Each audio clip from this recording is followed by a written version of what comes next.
Hey everyone, welcome to Nick Nack's Corner. I'm Nick, you're in my corner, I'm wearing the wizarding robe. Today we're going to talk about Time of Contempt, continuation of my Witcher binge. I have been loving this series, it's been so amazing. Geralt is such a fantastic character. In this book here, continuing on, there will be spoilers, so spoilers, just because I feel like after you've read the first book, you're looking to discuss the second book as opposed to should I read it. And technically, we're 4 books into the series at this point, so you have already decided if you want to be here or not. So just remember that. At this point here, Geralt gets seriously injured, almost mortally wounded, and ends up having to go to the Dryads for help. Ciri is lost. She's gone somewhere else because she had to run after being with Yennefer. And Nilfgaard is trying to track her down because she is the key to Sintra. If they can place her on the throne in Sintra, she will be able to control a lot more of what's going on, and Nilfgaard will have less resistance in the north. And I love the political struggle that's going on. It's not as intense as like A Song of Ice and Fire, where it's almost a pure political fantasy. This one is more about Ciri being a prophesized child of the world who is supposed to come into her own and either make or destroy the world. And I really love that and am looking forward to it.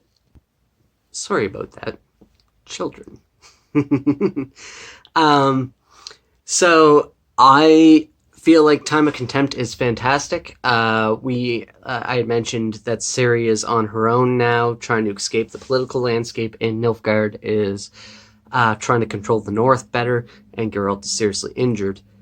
We also find Dandelion shows up with the Dryads and finds Geralt, and Geralt has to shave and stuff because he's feeling all bristly and stuff. And he gets his leg patched up, and his leg is never the same. Witcher like himself. I really enjoy where Andre has gone with this.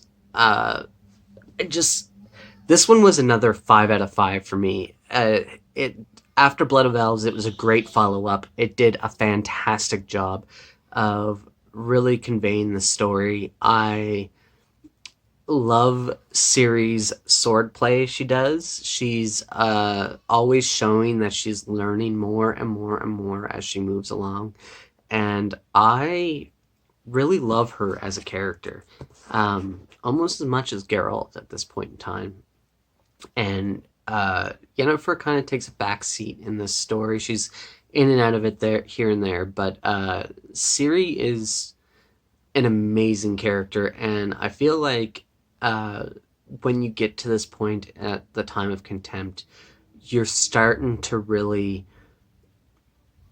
get a grasp of how she is. She's alone in the world. She is scared. She has lost her real family. She had Geralt for a while, and he had to go off and do stuff. And then she had Yennefer for a while, and Yennefer got kind of trapped down on some stuff and had to have Ciri run off.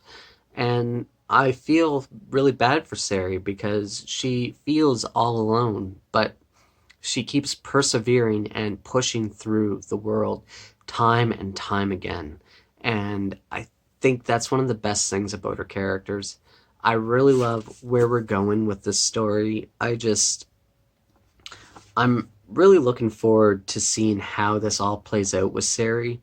I am on Lady of the Lake right now, and am very looking forward to it very much. Ciri, I also believe, runs into the Nilfgaardian Black Knight with the wings on his helmet there, and she ends up escaping from them. And I really like how she changes hands so often. Her story is pushed forward in this so much by the amount of hands that change of who she's with. and who's taking care of her and who's guarding her. Is it a good person? Is it a bad person? Are their motives good? Are their motives bad? It's hard to tell because Nilfgaard doesn't want to kill her. They want to put her on a throne. So is that truly terrible? I mean, they talk about, poisoning her after getting a child out of her, but I don't think the Nilfgaardian king would want to, or emperor, sorry, would want to do that. Um, I think he would want to try and keep Sintra contained. And I think that would be the best way for them to do that. And at this point in time, I don't know if I like Nilfgaard or not. They are driven to be the bad guys in the series, but at the same time, they are an empire in the making. They were kind of shamed in The Last Wish, I believe it was, where we see Geralt claim the Law of Surprise. And after that, we see them at the end of Sword of Destiny take over Sintra, because I believe that they, when they felt slandered by them, that they went ahead and pushed forward. Plus, Nilfgaard made a huge push forward after their uh, deviant deviant prince, the guy who slept with everyone. After they got rid of him and overthrew him and put someone else in power, it seemed like there was a power struggle. And in this series, kings and queens just constantly change.